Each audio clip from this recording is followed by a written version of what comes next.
പിന്നെ എനിക്ക് ഉള്ളില് പോയോന്നൊരു സംശയമുണ്ട്. നമ്മുടെ ഇതൊന്നും പൊട്ടിയില്ലല്ലോ.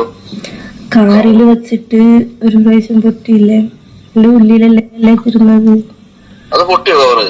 ആ, നല്ല പേടിയാവുന്ന പ്രശ്നട്ടാ. ഒന്നിനും പേടിക്കണ്ടെന്ന്. അത്രയ്ക്കും ഏജ് ഇല്ലല്ലോ. ആ ടാബ്ലറ്റ് കഴിച്ചിട്ട് വേറെ എന്തെങ്കിലും എന്തോ പോലെ ഉണ്ട് എനിക്ക് ഉള്ളില് പോയ പോലെ.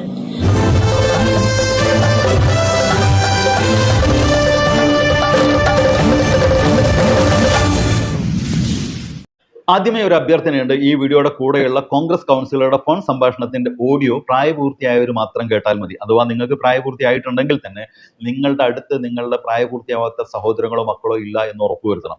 ബൈ ഇലക്ഷനിൽ ഷാഫി പറമ്പിൽ പാലക്കാട്ടുകാർക്ക് നൽകിയ ഒരു ഫ്യൂച്ചർ ഇൻവെസ്റ്റ്മെന്റ്, അതായത് ഭാവിയിലേക്കുള്ള നിക്ഷേപമായിരിക്കും ഇവൻ എന്നും പറഞ്ഞുകൊണ്ട് പാലക്കാട്ടുകാരുടെ തലയിൽ കെട്ടിവെച്ചത് ഒരു കാമഭ്രാന്തനായ ക്രിമിനലിനെ ആയിരുന്നു എന്നുള്ളത് പാവം പാലക്കാട്ടെ ജനങ്ങൾക്ക് മനസ്സിലായില്ല.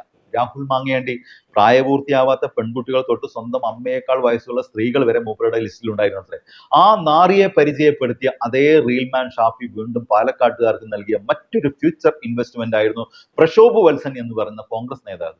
പാലക്കാട് നഗരസഭയിലേക്ക് മത്സരിപ്പിച്ച് ജയിപ്പിച്ച ആ പുന്നാര മോൻ കാമഭ്രാന്തിന്റെ കാര്യത്തിൽ ഇപ്പോൾ മത്സരിക്കുന്നത് മാങ്ങയണ്ടിയോടാണ്. നല്ല എണ്ണം പറഞ്ഞ കാമഭ്രാന്തന്മാരും ക്രിമിനലുകൾ മാത്രമാണ് ഷാഫി എന്ന ഹെഡ്മാസ്റ്ററിന്റെ ലിസ്റ്റിൽ സുഹൃത്തുക്കളായിട്ടുള്ളത് എന്ന് വ്യക്തമാക്കുന്നതാണ് ജോലി വാഗ്ദാനം നൽകി പ്രണയം നടിച്ച് വശത്താക്കി സ്വന്തം കാറിലിട്ട് ഒരു പാവം പെൺകുട്ടിയെ പീഡിപ്പിച്ച് ഗർഭിണിയാക്കിയ ഈ പുന്നാരമോൻ.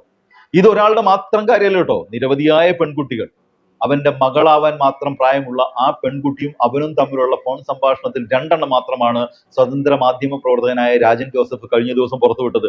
ഈ ശബ്ദരേഖ കേട്ടാൽ അറിയാം ഇത്തരം സംഭവങ്ങൾ ഈ അലവലാതിയെ സംബന്ധിച്ചിടത്തോളം സ്ഥിരം ഏർപ്പാടാണ് എന്ന്.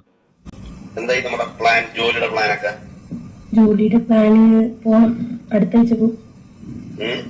അടുത്താഴ്ച പോകും. 1-ാം തീയതി കേറാം. 1-ാം തീയതി മറ്റന്നാളാണ്.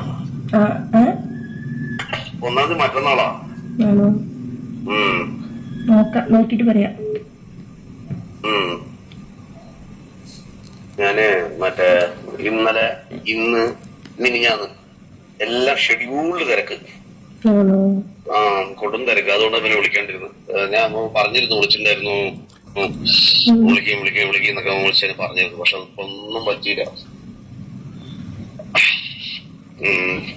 അതില്ലേ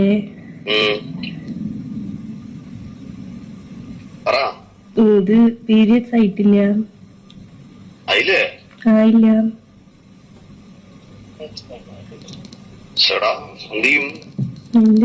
എനിക്ക് വീട്ടില് പോണതായിരുന്നു. വയ്യ. അപ്പൊ പീരിയഡ്സ് ആയിട്ടില്ലല്ലോ. ചിലപ്പോ അങ്ങോട്ട് പോയിട്ട് ഹോസ്പിറ്റൽ എവിടെയൊക്കെ പോയി കഴിഞ്ഞാ സീനാവെന്ന് വെച്ചിട്ടാ പോവാണ്ടിരിക്കണത്. പൊട്ടിയില്ലല്ലോ. കാറില് വെച്ചിട്ട് ഒരു പ്രാവശ്യം പൊട്ടിയില്ലേ? എന്റെ ഉള്ളിലല്ലേ തിരുന്നത്. അത് പൊട്ടിയോ കവറ്? ആ, അല്ലേ പൊട്ടിയതാ. എന്റെ ഉള്ളിലിരുന്നിട്ടല്ലേ പിന്നെ എടുത്തത്.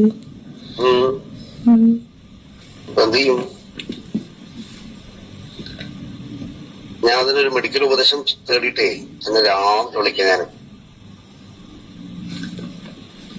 എന്റെ ഒരു പരിചയമുള്ള ഡോക്ടർ. ഹലോ, കേൾക്കണ്ടോ? കേൾക്കുന്നുണ്ട്. ഞാനേ ഒരു ഡോക്ടറിനെ വിളിച്ചിട്ടേ ഒരു മെഡിക്കൽ ഉപദേശം ചോദിച്ചിട്ടേ ഞാൻ രാവിലെ വിളിക്കാം. ഞാൻ എന്തിനാ ചോദിച്ചിട്ടേ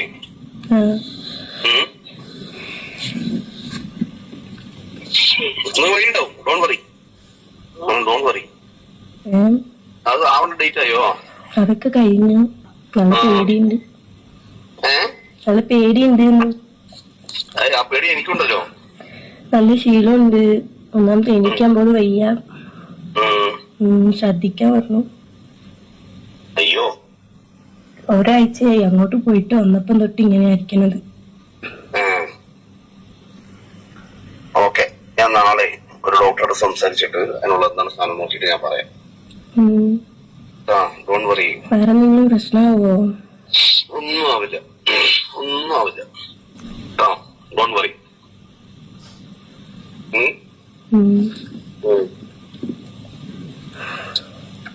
വീട്ടിലൊക്കെ അറിഞ്ഞു കഴിഞ്ഞാ നീ ഒന്നും ആരും ഒന്നും അറിയില്ല, ബേജാറാക്കണ്ട എന്നെയും കൂടി. റൂമില് ചേച്ചി ഇല്ല. ചേച്ചി ഉണ്ടെങ്കിൽ അപ്പൊ തന്നെ ഹോസ്പിറ്റലിൽ പോയിട്ട് സീനായിട്ടുണ്ടാവും. ചേച്ചി ഇല്ലാത്തതുകൊണ്ട് പിന്നെ കുഴപ്പമില്ല, നാളെ വരും. അത് കുഴപ്പമില്ല, ഞാൻ രാവിലെ ഇതൊരു സൊല്യൂഷൻ ആയിട്ട് തന്നെ വിളിക്കാം. നല്ല പേടിയാവുന്ന പ്രശ്നട്ടാ. ഒന്നിനും പേടിക്കണ്ടാന്ന്. നാളെ അതിനുള്ളൊരു മെഡിസിൻ ആയിട്ട് ഞാൻ റെഡി ആയിരിക്കും. അത് കഴിച്ചിട്ട് വേറെ എന്തെങ്കിലും ആവോ? അതൊന്നും ആവില്ല, ഇത്ര ദിവസമായിട്ടുള്ളൂ. എനിക്കത്ര ഏജ് ഇല്ലല്ലോ ചെറിയല്ലേ.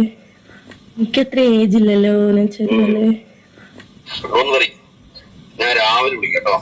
ഇല്ല, അത്രയ്ക്കും ഏജ് ഇല്ലല്ലോ. ആ ടാബ്ലറ്റ് കഴിച്ചിട്ട് വേറെ എന്തെങ്കിലും വേറൊന്നാവില്ല. ഞാനതൊരു നല്ലൊരു മെഡിക്കൽ ഉപദേശം നോക്കിട്ടേ വിളിക്കാം. വിളിക്കോ? നീ എന്നാ ഇങ്ങനെ പറഞ്ഞ വിളിക്കാണ്ട് അങ്ങനെ പോകുന്നു വിചാരിച്ചു. അങ്ങനത്തെ ആളല്ല ഞാൻ കേട്ടാ. ഞാൻ ഒന്നുകിലെ കുറച്ചു നേരത്തിൽ അല്ലെങ്കിൽ രാവിലെ വിളിക്കും കേട്ടാ. കഴിച്ചാ നീ? ഇല്ല, എന്താ നോക്കിട്ട് ഇപ്പൊ തന്നെ വിളിച്ച ഒരു സമാധാനാവും. ശരി, ഞാൻ വിളിക്കാം. ശരി.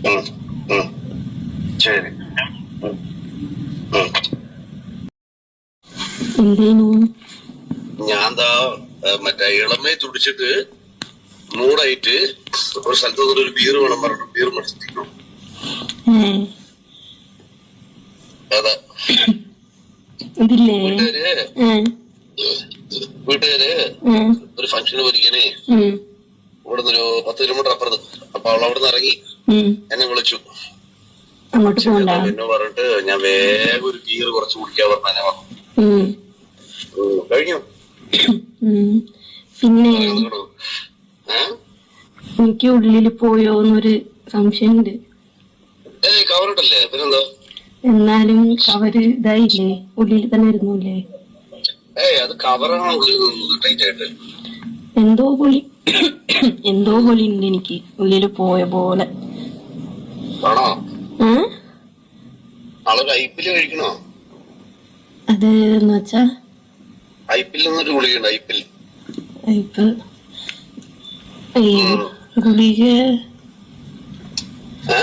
ഗുളികയാണോ? ഗുളിക പിന്നെ കഴിച്ചിട്ട് അത് സൈഡ് എഫക്ട് ഉണ്ടാവൂലേ? ഒരു സൈഡ് എഫക്റ്റും ഇല്ല. ഞാൻ ഗുളികയെ കഴിക്കൂല.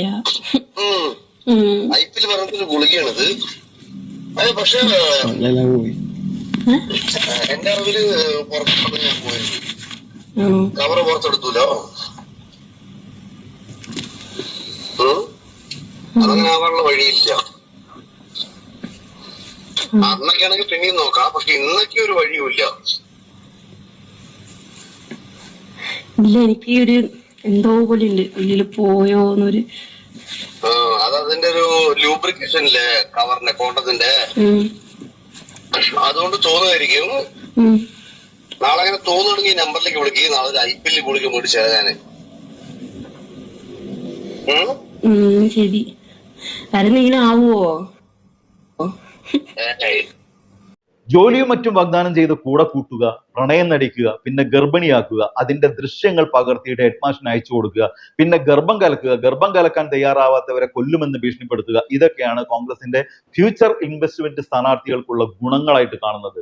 ഇപ്പോഴത്തെ പാലക്കാടിന്റെ ഷാഫിയുടെ ഫ്യൂച്ചർ ഇൻവെസ്റ്റ്മെന്റ് ഉണ്ടല്ലോ, പിഷാരടി, ഈ പറഞ്ഞ മുൻ ഫ്യൂച്ചർ ഇൻവെസ്റ്റ്മെന്റുകളും തമ്മിലുള്ള ആത്മബന്ധം എത്രത്തോളമാണെന്ന് ബോധ്യപ്പെടുത്തുന്ന നിരവധി ഫോട്ടോകൾ പുറത്തു വന്നിട്ടും പിഷു ഇപ്പൊ പറയുന്നതാണ് ബഹുരസം.